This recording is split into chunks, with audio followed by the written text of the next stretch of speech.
Hello everyone, সবাই কেমন আছেন? আশা করি সবাই খুব ভালো আছেন। সুষমাস লাইফ অ্যান্ড কুকিংয়ে সবাইকে সুস্বাগত। তো এখন কিন্তু সকাল 8:30টার মতন বাজছে। যা বৃষ্টি হচ্ছে, আমি কিন্তু ছাতা নিয়ে বেরিয়েছি, ছাতা নিয়ে বেরিয়ে ভিডিওটা করছি। তো এত কষ্ট করে ভিডিওগুলো করি, প্লিজ তোমরা লাইক কমেন্ট শেয়ার করো। তো যেখান থেকে আমার ভিডিওটা দেখছো তাদেরকে জানাই অন্তর থেকে অনেক অনেক ভালোবাসা, আর নতুনদেরকে আমার পরিবারে ওয়েলকাম। তো চলো আজকে ভিডিওটা শুরু করি। তো এখন সকাল বললামই তো 8:30টার মতন বাজছে। তো আজকে একটা পার্সোনাল কাজ আছে, খুবই পার্সোনাল কাজ।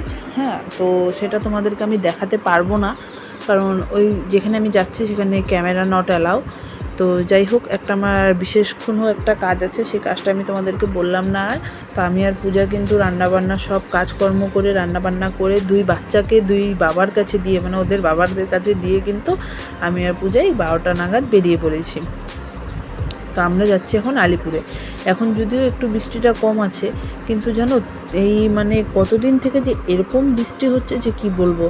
আর গত দুদিন থেকে তো মানে ননস্টপ বৃষ্টি, মানে বৃষ্টি রাত্রেবেলা এরকম বৃষ্টি পড়ে যে মানে সারা রাতে মানে এক ফোঁটা রেহাই নেই বৃষ্টির। তো যাই হোক, এখন কি করব, এখন বিশেষ কোনো কাজ থাকলে, জরুরি কোনো কাজ থাকলে তো বের হতেই হয়, ওইটা অনিবার্য। সেটা আমার কেন, সবারই।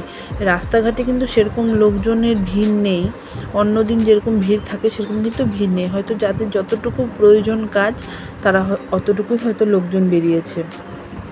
রাস্তাঘাট গাড়ি ঘোড়াতেও কিন্তু সেরকম লোকজন নেই। তো যাই হোক, এখন যেহেতু আমাদের একটা বিশেষ জরুরি কাজ, সেই কারণে আমাদের যেতেই লাগছে। তো সবার এইদিকেই তো মনে হয় বৃষ্টি হচ্ছে, তো সবাইকেই বলছি প্লিজ প্লিজ প্লিজ প্লিজ সবাই কেয়ারফুলি থেকো। বৃষ্টি বাদলের মধ্যে বাচ্চাদেরকে কেয়ারফুলি রেখো, কারণ এই বৃষ্টিতে কিন্তু বাচ্চাদের সর্দি কাশি জ্বর হচ্ছে, ফুড পয়জনিং হচ্ছে। তো সবাই কিন্তু প্লিজ একটু সাবধানে থেকো, প্লাস বাচ্চাগুলোকেও সাবধানে রেখো। আর যাদের নদীর ধারে বাড়ি, তারা কিন্তু একটু মানে একটু বেশি কেয়ারভাবে থেকো, কারণ হচ্ছে কারো কোনো বিপদ ঘনিয়ে আসুক আমরা কিন্তু কেউ চাই না, কারোর সঙ্গেই কেউ চাই না। তো যাই হোক, সেই জন্য আমি কথাটা বললাম। তো এটা হচ্ছে আলিপুরদুয়ার চৌপতি আমাদের। তো এই আলিপুরদুয়ার চৌপতির থেকে আমরা হচ্ছে এখন যাচ্ছি হচ্ছে মানে ইসের দিকে, এটা কোন জায়গাটা বলে, মারোয়ারি পট্টির ওই দিকে।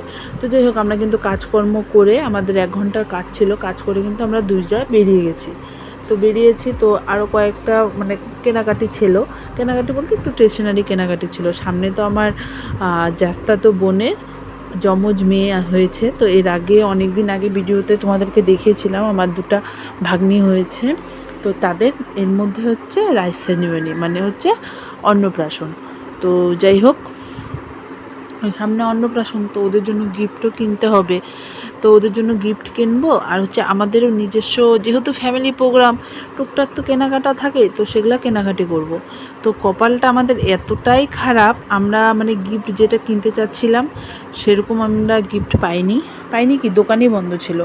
আর যেসব স্টেশনারি দোকানে গিয়েছি, 2-3টা দোকানে, আমি আর পূজা যেটা চাচ্ছি বেসিক্যালি সেই জিনিসগুলো কিন্তু আমরা পাচ্ছি না।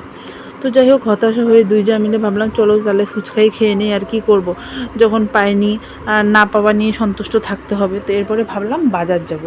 তো পূজাকে বললাম যে আজকে তো আর পসিবল না, যেহেতু এখন প্রায় 1:30টার মতন বাজছে, বাড়িতে গিয়ে কিন্তু আবার খাওয়া দাওয়াও করতে হবে, বাচ্চাগুলোকেও খাওয়াতে হবে, ওদের বাবারাও বাড়িতে আছে, ওদেরকেও খেতে দিতে হবে। তো সেই কারণে কিন্তু আর দেরি করিনি।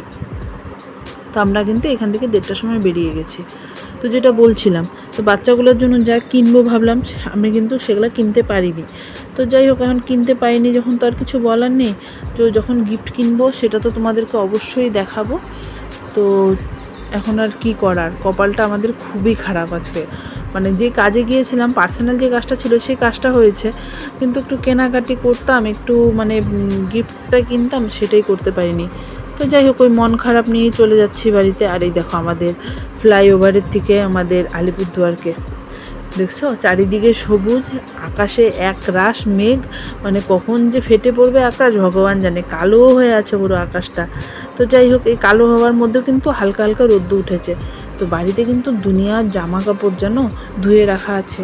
তো তো মেলার তো লোক নেই, কারণ ওরা ভাইরা পারবে না, আর মারও শরীর ভালো না যে সে গিয়ে মেলে দেবে। তো তার জন্য কিন্তু আমরা দুই মিলে একটু তাড়াতাড়ি যাওয়ার চেষ্টা করছি, যে তাড়াতাড়ি গিয়ে জামা কাপড়গুলো মেলে দেই, কমসে কম কিছুটা তো শুকাবে। তো চলো বাড়িতে গিয়ে আবার দেখা হচ্ছে।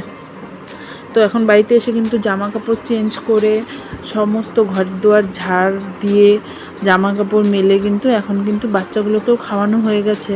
এখন 2:30টার মতন বাজছে। ঘর দুয়ার দেখো পরিষ্কার করে নিয়েছি, পরিষ্কার করে এখন কিন্তু ওদেরকে খেতে দিয়েছি, মানে ওদের 2 ভাই আর মাকে কিন্তু আমরা খেতে দিয়েছি। যে পূজা এখানে বসে আছে। তো আজকে যা রান্না করেছি তোমাদের দেখাই। এই যে মাছের ডিমের বড়াগুলো মাত্র এসে ভাজলাম, কারণ এটা তো ঠান্ডা খেলে ভালো লাগবে না, তো তার জন্য কিন্তু সব রেডি করে রেখেছিলাম, কিন্তু এসে শুধু ভাজলাম। আজকে বেশি কিছু রান্না করিনি, আর করেছি ডাল, আর করেছি এই মাছের ডিমের বড়া করেই কারি। তো এই কারিটা কিন্তু আমাদের বাড়িতে সবাই বেশ পছন্দ করে, তার জন্য কিন্তু এতটুকুই রান্না করেছি। তো এদিকে দেখো ওরা মা ছেলে খাচ্ছে, আর আমাদের বাড়িতে বড়া ভাজা হলে না ওটা দিয়েই সবার খাওয়া হয়ে যায়, আর আদার্স কিছুর প্রয়োজনই পড়ে না। তো সেই কারণে আমরা কিন্তু যেদিন বড়া ভাজা হয় সেদিন কিন্তু আদার্স কিছু বেশি একটা বানায়ও না। তো এর মধ্যেই দেখো আমরা যেহেতু ফুচকা খেয়ে এসেছি, একদম অল্প অল্প করে ভাত নিয়েছি আমি আর পূজা, সঙ্গে কাঁচা পেঁয়াজ আর হচ্ছে কাঁচা লঙ্কা। এইটার কম্বো কিন্তু দুর্দান্ত।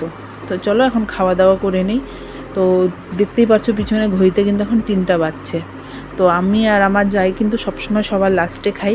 লাস্টে খেতে বসে আমাদের একরাশ গল্প নিয়ে আমরা বসি। তো খেতে খেতে গল্প করতে থাকি, আর সঙ্গে যদি থাকে মাছের মাথা তাহলে তো হয়ে গেছে, তাহলে তো আধা ঘন্টা পার হয়েই যাবে। তো খাওয়া দাওয়া করে বাসনপত্র মেজে ঘরে ঢুকে দেখি, রুমে ঢুকে দেখি ছেলে আর বাবা হচ্ছে মাসাজ করছে। বাবা হচ্ছে ছেলের মাসাজ করে দিচ্ছে মাথা। ছেলে বলছে যেভাবে সেলুনে মাসাজ করে আমার মাথাটাকে মাসাজ করে দাও। তো ছেলেকে বাবা মাসাজ করে দিচ্ছে। তো ছেলের কিন্তু বলে প্রচণ্ড আরাম লাগছে। তো চলো এদিকে 3টার মতন বাজছে, চলো ঘুমাই। ঘুম থেকে উঠে আবার তোমাদের সঙ্গে দেখা হবে। ততক্ষণের জন্য টাটা।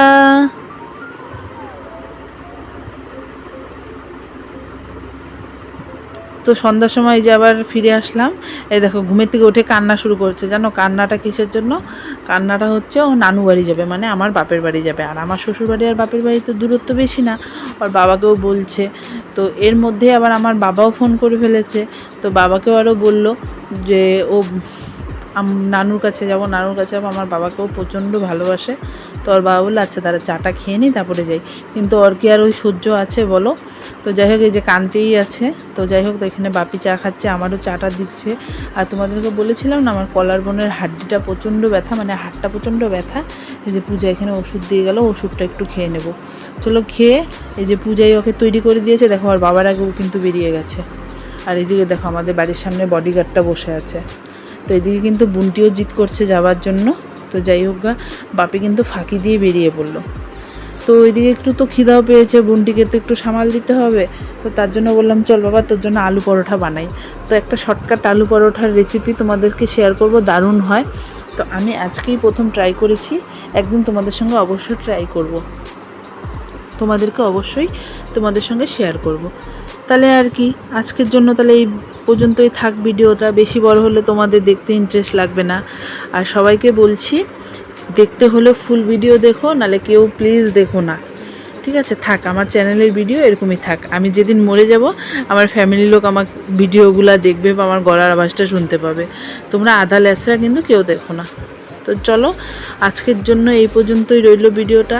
আশা করি ভিডিওটা তোমাদের ভালো লাগলে কি করতে হবে সবার জানা আছে, লাইক কমেন্ট শেয়ার এবং সাবস্ক্রাইব। আর ফেসবুক পেজ থেকে দেখে থাকলে পেজটাকে প্লিজ ফলো করে দিও। তাহলে তবে আসি, সবাই ভালো থেকো, সুস্থ থেকো, দেখা হবে পরের ভিডিওতে। তাহলে ততক্ষণের জন্য টাটা বাই বাই, আবার যেন দেখা পাই।